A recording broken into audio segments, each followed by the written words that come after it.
বৃন্দাবনে যাবো মায়েরা, সবাই বৃন্দাবনে যাবে তো? হ্যাঁ, যেহেতু সত্যি তো আমরা বৃন্দাবন এসেই বসেছি। হ্যাঁ, সবাই মিলে একবার প্রেম সে বলবো, প্রেম সে বলবো রাধা রানী কি, রাধা রানী কি, রাধা রানী কি, শ্যাম সুন্দর মদন মোহন কি, गिरधारी गोपीनाथ की, राधे बिहारी की, वृंदावन धाम की, सकल भक्त वृंदों की, हमारे गौरी प्रेमानंद একবার হরি হরি। তো চলুন, যেহেতু বৃন্দাবন ধাম, তো সবাই মিলে অপূর্ব সুন্দর একটি ভজন, যে ভজনটি খুব শিক্ষণীয় একটি ভজন। দেখুন এখানে সবটাই কি সুন্দর থিওরি ধরে হচ্ছে, খুব ভালো লাগছে পরিবেশন করতে, গাইতেও খুব আনন্দ লাগছে। তার সঙ্গে সঙ্গে এখন যে ভজন, সব থেকে বড় কথা বৈষ্ণব পদাবলী ছাড়া অন্য কিছু, এই যে ব্যাপারটা, এটা আমারও খুব আনন্দ দিচ্ছি, খুব ভালো লাগছে। আজকের দিনটা আমার খুব সুন্দর, হরিবল। তো চলুন, আজকে অপূর্ব সুন্দর একটি ভজন, যে ভজনটি এখানে পরিবেশন হবে, সেই ভজনই আর অন্য কেউ নন, যিনি অন্ধ ছিলেন, চোখে দেখতে পেতেন না, কিন্তু অন্ধ অবস্থায় তিনি একটা দুটো ভজন লেখেননি।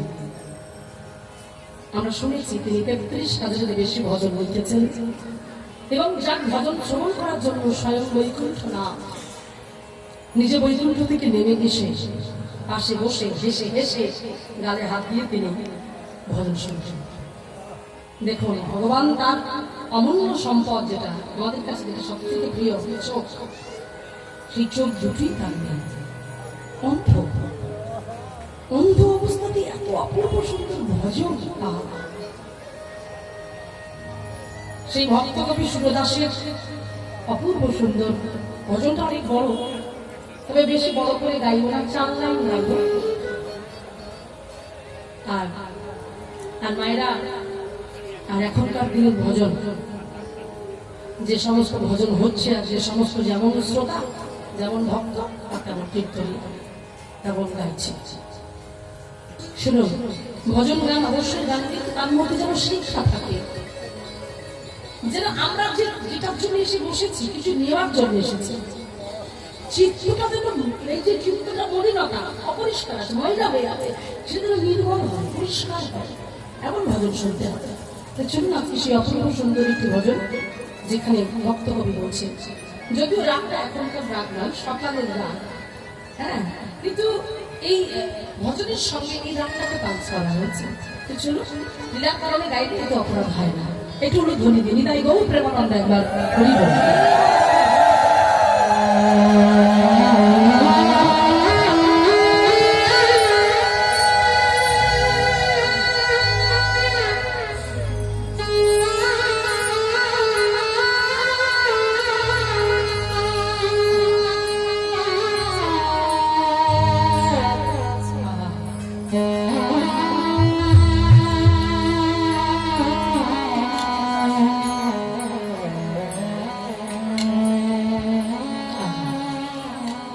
এই তো ভজন, ভজনের ভাব দেখো, ভাবকের ভজনের যে উক্তিটা, তার সঙ্গে রাগ, তার সঙ্গে কথা, এগুলো একেবারে শান্ত মেজাজে শুনতে হবে, তাহলে ভালো লাগবে, অন্তর থেকে তৃপ্তি অনুভব করতে হবে।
तुम आ जाना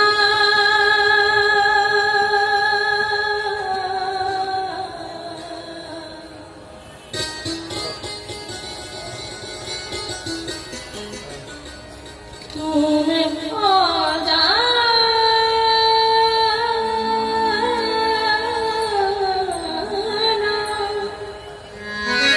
तुम आ जाना भगवान भगवान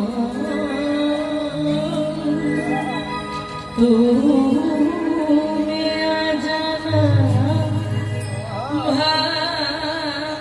भगवान भगवान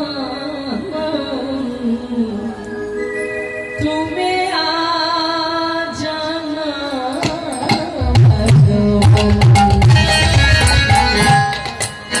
तुम्हें आ जाना भगवान तुम्हें आ जाना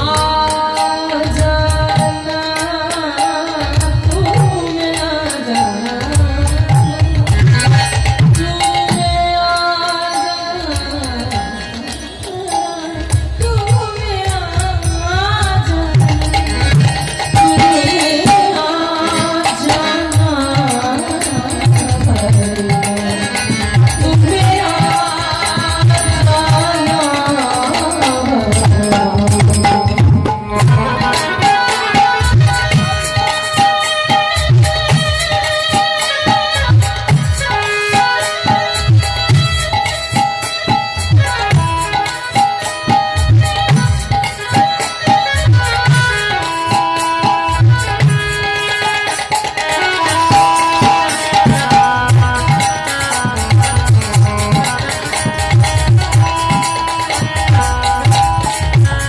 जाना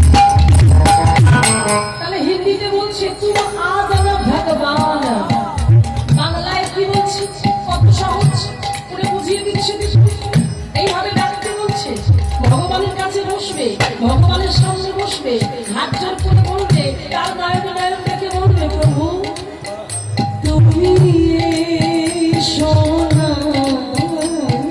ভগবান তুমি সোনা ভগবান আমি অনন্ধ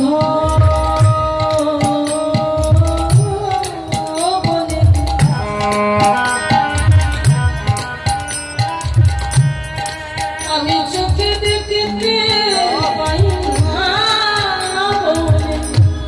ও গো দয়াময়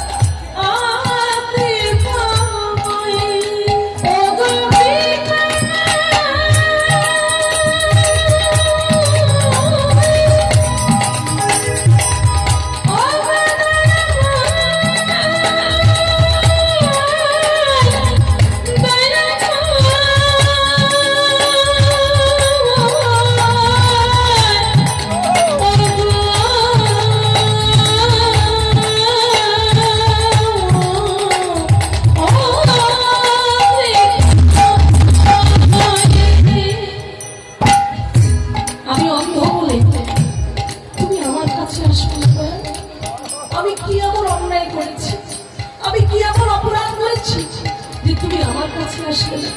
আমি যে তোমার জন্য আমার হৃদয় সিংহাসনে একটা আসন পেতে রেখেছি, তুমি আসবে বলে। প্রভু তুমি এসো প্রভু, আমারও তো ইচ্ছা করে, আমি অন্ধ তো কি হয়েছে, আমারও তো ইচ্ছা করে যে আমি তোমার চরম সেবা করি, সেই চরম সেবা থেকে আমাকে আমাকে বঞ্চিত করো না দয়া করো, বঞ্চিত করো, কৃপা করো, করুণা করো, করুণা করো। এই সেই ভক্ত সুরদাস বাবা, যে সুরদাস অন্ধ ছিলেন, কিন্তু প্রতিদিন নিধুবনে রাধা গোবিন্দের একটু কমিয়ে দেবে না, যে রাধা গোবিন্দের অপূর্ব সুন্দর নিধুবনে যে রাধা গোবিন্দের বিগ্রহ ছিল, সেই বিগ্রহের সামনে গিয়ে প্রতিদিন আরতি দর্শন করতেন। ওখানকার যারা ভক্ত ছিলেন তারা মনে মনে চিন্তা করলেন যে মানুষটা অন্ধ, যে চোখে দেখতে পায় না, সে কি আরতি দেখবে? হ্যাঁ, এই দেখুন পরীক্ষা করছেন বাবাজিকে। তাই ভক্তরা সবাই ঘিরে দাঁড়ালো, দাঁড়িয়ে সেদিন বাবাজিকে জিজ্ঞাসা করলেন যে বাবাজি, বাবাজি একটা কথা বলবো? বললো বলো। আচ্ছা তুমি তো অন্ধ, তুমি তো চোখে দেখতে পাও না, তাহলে প্রতিদিন কিসের আশায় তুমি এই নিধুবনের রাধা গোবিন্দকে দর্শন করতে আসো? তোমার তো চোখ নেই, তুমি কি করে দেখো? তুমি তো অন্ধ, আমরা না হয় দেখি, আমাদের না হয় চোখ আছে, তোমার তো চোখ নেই, তুমি কিভাবে দেখো? বলছে আমার চোখ নেই তো কি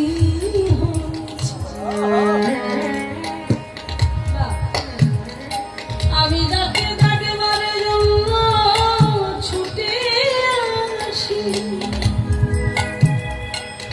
আমার গোবিন্দের যে নয়ন আছে তার নয়ন দিয়ে সে আমায় দেখবে, আমার তো নয়নের কোনো প্রয়োজন না।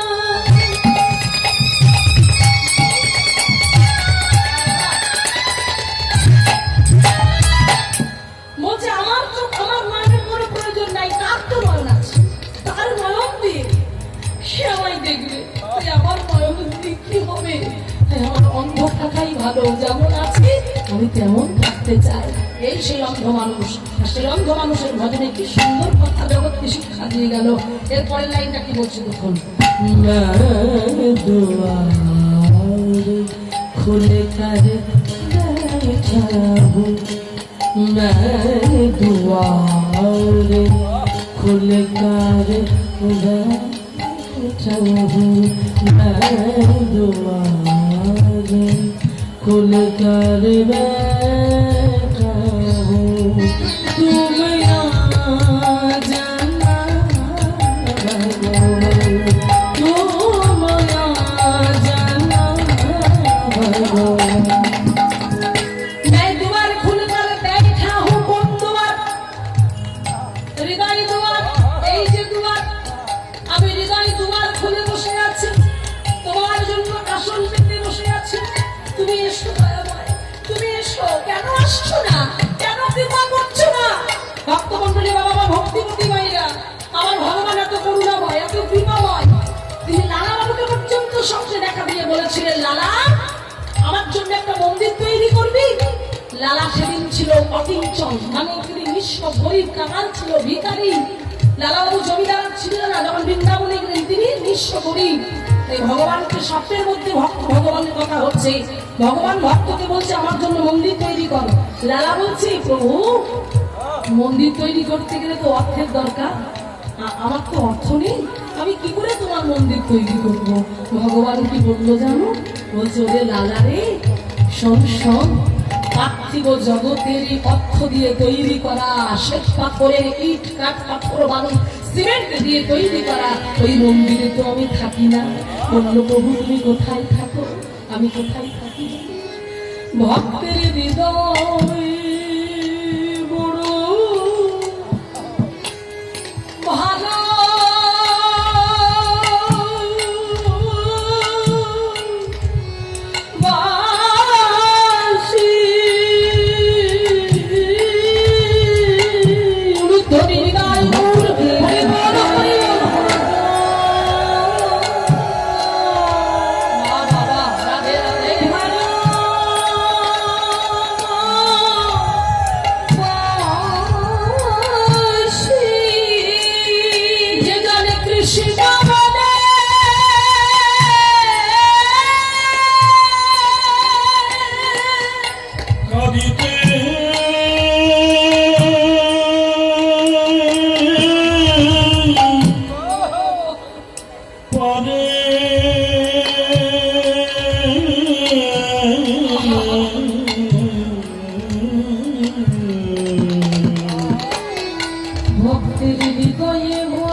মন্দিরে মেরা তোমার জন্য, আমার মন মন্দিরে হ্যাঁ পাড়া পড়ে আছে তোমার জন্য আমার মন মন্দিরটা। প্রত্যেকের কথা প্রত্যেকেই ভাবে বললেন ভগবানের কাছে গিয়ে, তোমার জন্য আমার এই মন মন্দিরটা পড়ে আছে। হ্যাঁ পাড়া কেমন ভাবে পড়ে আছে, শুনে